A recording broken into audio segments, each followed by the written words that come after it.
Hello दोस्तों, राधे राधे। आप सभी का आपके अपने YouTube चैनल BL सर एवं सृष्टि क्लासेज के इस ऑनलाइन प्लेटफॉर्म पर हार्दिक स्वागत और अभिनंदन। साथियों, एक बहुत महत्वपूर्ण मुद्दा भी चल रहा है और वो है राजस्थान कर्मचारी चयन बोर्ड के द्वारा आयोजित अध्यापक भर्ती मुख्य परीक्षा है। उसमें फाइनल जब रिजल्ट उन्होंने जारी किया तो उन्होंने कुछ प्रश्नों को डिलीट किया था, तो उसके साथ में अभ्यर्थियों के साथ में बहुत ज़्यादा गलत हुआ है।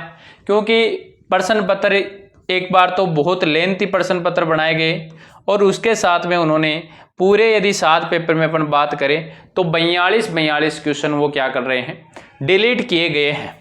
तो इसके साथ में योग्य विद्यार्थियों के साथ में नुकसान हुआ है।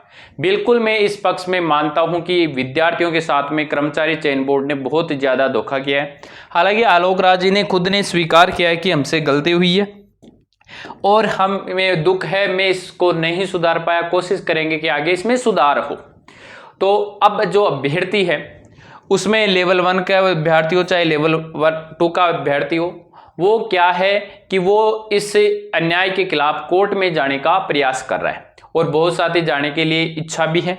लेकिन अब उसमें से कुछ ने याचिका लगा दी है, कुछ अभी असमंजस में है।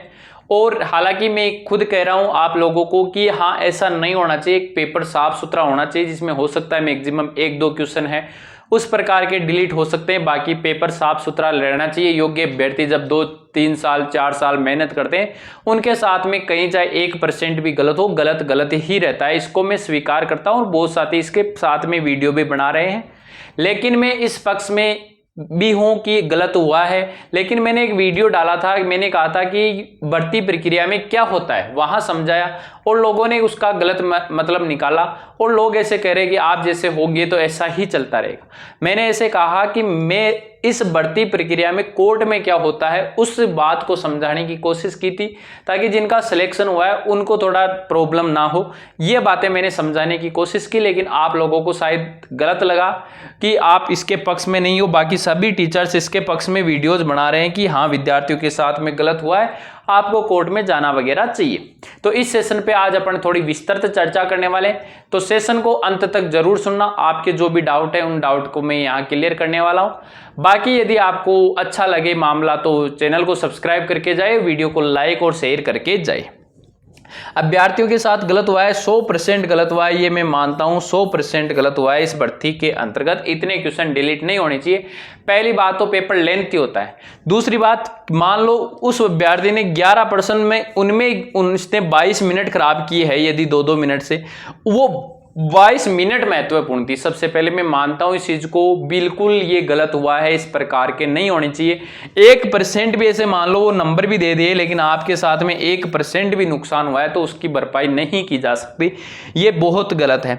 और सबसे ज्यादा लेवल 1 के साथ में ऐसा हुआ है क्योंकि इन्होंने 11 क्वेश्चन लेवल 1 में जनरल में सीधे डिलीट कर दिए और 3 क्वेश्चनों के उत्तर बदलाव कर दिए।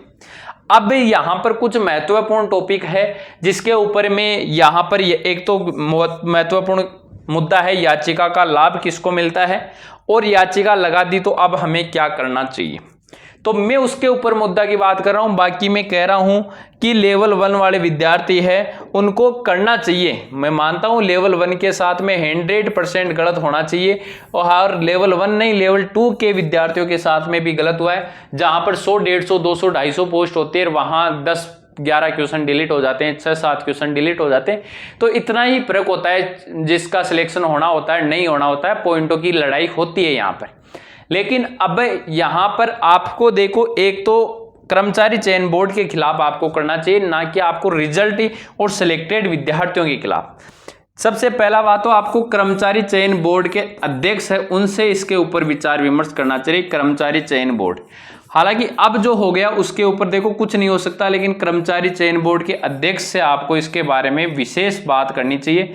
अपने हक के लिए लड़ना चाहिए, हक के लिए हमेशा लड़ना चाहिए, हक के लिए लड़ना चाहिए, ये बात बिल्कुल 100% सही है। मैंने पिछले वीडियो में जो बताई थी वो कोर्ट के लिए बताई थी कि कोर्ट में क्या होता है। तो अब यदि आपको लगता है, देखो ये भर्ती तो जहां तक है क्लोज होने वाली है। आपको लड़ना चाहिए, मैं फिर कह रहा हूं अपने के लिए, लेकिन फिर भी समय वापस नहीं हो सकता। आपने एक बात नोटिस की होगी, लेवल 1 वाले विद्यार्थियों को मैं बताना चाहता हूं, हालांकि डिलीट लेवल 2 में भी हुआ है। लेवल 2 में भी मतलब साइंस मैथ में अपन बात करें तो 8 क्वेश्चन है, SST में अपन बात करें तो 6 क्वेश्चन है, संस्कृत हिंदी में भी 3-4 क्वेश्चन है, इंग्लिश में भी 4 क्वेश्चन है। आपने एक बात देखी होगी प्यारे विद्यार्थियों, जब इनके रिजल्ट आए तो आपने देखा होगा कोई भी टीचर है उसके ऊपर वीडियो नहीं बना रहा था। उसके पीछे आपने कभी सोचा है तर्क? देखो इसके पीछे का एक तर्क बता दूंगा कि लेवल 2 वाले विद्यार्थी बीएड किए हुए हैं, जबकि यहां 12th पास के बाद में किए हुए BST से किए हुए हैं, ये जो फर्स्ट लेवल में और सेकंड लेवल में। दूसरी बात, आपको भी पता है कि ये गलत हुआ है, मैं मानता हूं गलत है, लेकिन वीडियो बनाने से फिर उसका सॉल्यूशन थोड़ी होता है, और वीडियो बनाने से उसका सॉल्यूशन होता है तो मैं वीडियो डेली बनाता चलूं, भाई ऐसे करना चाहिए कर्मचारी चयन बोर्ड को, वो करना चाहिए, इसके ऊपर मैं बहुत सारे वीडियो बना सकता हूं, आप लोगों को खुश कर सकता हूं, क्योंकि मुझे पता है भाई सिलेक्शन तो 7 के डबल करेंगे तो अभी तो 14,000 का सिलेक्शन हुआ है, बाकी तो विद्यार्थी लगभग 1.5 लाख थे, 1.5 लाख थे। यदि इनमें से 14 को उठा दूं तो 1.4 लाख तो वो विद्यार्थी जो मेरे को इन सब में देखना पसंद करेंगे कि भर्ती रद्द होगी, आपको फिर से तैयारी करनी चाहिए, आपको कोर्ट में जाना चाहिए, इस प्रकार के यदि मैं वीडियो बनाऊं तो उनके ऊपर अच्छे खासे व्यू जा सकते हैं, लेकिन उससे आपका भला नहीं होगा। हाँ, अब आपको देखो क्या करना है, उसके ऊपर मैं थोड़ी सी चर्चा कर देता हूं। हाँ, यहां चल रहा था बीएड में भी डिलीट है, क्या इन्होंने कभी इसके तरफ ध्यान दिया? बीएड वालों की तरफ से कोई वीडियो आया आपको? कोई वीडियो नहीं आया। BSTC का जैसे ही रिजल्ट आया वीडियो शुरू हो गई, व्यूज लेने का चक्कर है वो शुरू हो जाता है, विद्यार्थियों को कहना कर्मचारी चयन बोर्ड पर कोई जाता नहीं है, कोई वहां आंदोलन नहीं करता है, यदि आंदोलन करे वहां जाए कर्मचारी चयन बोर्ड तो मैं आपके साथ हूं। अब वो क्या कह रहे हैं, आपको कोर्ट में जाना चाहिए। ठीक है भाई, चले जाना चाहिए, मैं भी मानता हूं कोर्ट में जाना चाहिए, अपने हक के लिए जाना चाहिए, लेकिन यहां विशेष ध्यान रखना, डिलीट लेवल 2 में हुए कोई ग्रुप नहीं बना, लेवल 1 वालों का ग्रुप क्यों बना गया? उनको पता है कि यहाँ असफल विद्यार्थी बहुत ज्यादा है, असफल विद्यार्थी बहुत ज्यादा है, क्योंकि यहाँ पर लगभग 7,000 का 2 गुना में चयन हो रखा है, तो वो विद्यार्थी फाइनल मेरिट किसी की बताई हुई देखते हैं तो 7,000 विद्यार्थी कोर्ट में जाने के लिए तैयार, जबकि लेवल 2 की तरफ जाएंगे तो 100, 200, 250 है, वो लोग समझदार हैं, उनमें बुद्धि और आ गई, और वो पीछे कहीं ना कहीं इन चीजों में उलझे हुए थे, उन्हें पता था कि कोर्ट वगैरह में क्या होता है। आपको क्या करना है, आपको किसी भी वकील से, मजबूत वकील हो चाहे कैसा भी वकील हो, यदि एक जगह यदि एक मामला किसी ने याचिका लगा दी है अच्छे वकील ने, तो वो उसी के तहत याचिकाएं सुनी जाती है, सारे मर्ज हो जाएंगे एक जगह। पहली बात तो सारे के सारे केस क्या होंगे, मर्ज होंगे। तो अब आपको देखो, क्योंकि आपको पता है कि बहुत सारे ग्रुप बन चुके हैं, टेलीग्राम के ऊपर ग्रुप बन गए हैं, व्हाट्सएप ग्रुप बन चुके हैं, वहां सारे दिन यही चलता है, और लगभग 30-40 क्वेश्चनों को लेकर ये डिलीट हो सकता है, इस डिलीट को हम वापस चेंज करवा सकते हैं, इस प्रकार की बातें चलती है। मन में उत्सुकता होता है, जो असफल होता है कि काश मेरा ये क्वेश्चन यदि सही हो जाए, तो ये आशा दिखती है। तो अब आपको देखो क्या करना है, मैं तो ये बता रहा हूं, यदि आप मुझे अपना छोटा या बड़ा कुछ भी भाई समझते हो और मेरी बातों से एग्री होते हो, तो इस बात का विशेष ध्यान रखना, आप अपनी याचिका लगा दो। यदि आपको लग रहा है गलत हुआ है, आप याचिका लगा दो। पहली बात, किसी भी वकील से लगवा दो, किसी भी वकील से, सारे मामले एक साथ होंगे। और आप सोच रहे हो मेरे 30 क्वेश्चन चेंज हो सकते हैं, कभी भी नहीं होगा, ये बात को गलत गांठ बांध लेना। एक तो डिलीट पर्सन का कुछ भी नहीं होगा, ये बात विशेष याद रख लेना।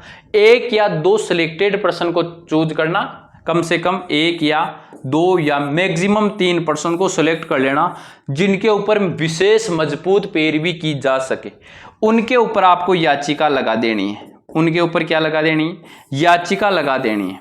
और फिर याचिका लगा के इस मामले को अपने माइंड से निकाल देना कि हमने याचिका लगाई थी। आप भूल जाना कि हमने याचिका लगाई थी, नहीं तो आप उन ग्रुपों में बैठे रहोगे सुबह से शाम तक, उस ग्रुप में आज ये कहानी हुई, आज ये कहानी हुई, चलती रहेगी। आप एक तो मानसिक रूप से परेशान हो जाओगे। देखना, मैं वो बातें बता रहा हूं जो मैंने फेज की है। मैं भी इन कोर्ट के जरिए खूब घुमाऊं गया हुआ हूं, 10-10 हजार रुपए भी मैंने वकीलों को दिए हैं। तो देखो, एक तो आप मानसिक रूप से फिर पूरे दिन उन ग्रुपों का वेट रहता है, उनमें चलती है बसड़, क्योंकि वो तो चलती रहनी है, क्योंकि वहां तो काम ही यही है। क्यों? क्योंकि यहाँ नेता बनेंगे अब कुछ ना कुछ लोग नेता बनेंगे, फिर उनका पैसा इकट्ठा करेंगे, फिर वो नेतागिरी, एक किसी भर्ती में हर बार एक नया नया नेता सामने आता है। और आप देखते होंगे वो यदि बेरोजगारों के नेता है तो उनके पास में भर्ती तैयारी करने के लिए और ही है, वो यहाँ ही क्यों बैठे रह जाते हैं? क्या वो उनको ये बेरोजगारी नजर आते हैं? फिर उनसे 2,000, 2,500, 3,000। आप यदि एक याचिका लगाना चाहो ना, तो एक वकील 3,000 के अंदर आपकी याचिका अलग से लगा सकता है, 3,000 में अलग से याचिका लगा सकता है। और यहाँ 3,000 से लेकर 5,000 तक का नियम चलेगा। और पहले याचिका लगे कि नहीं लगे, आपसे पेमेंट करवाया जाएगा। पेमेंट कर दीजिए जल्दी से, उसके बाद में हम देख लेंगे किस पे हमें याचिका लगानी है, किस पे नहीं लगानी।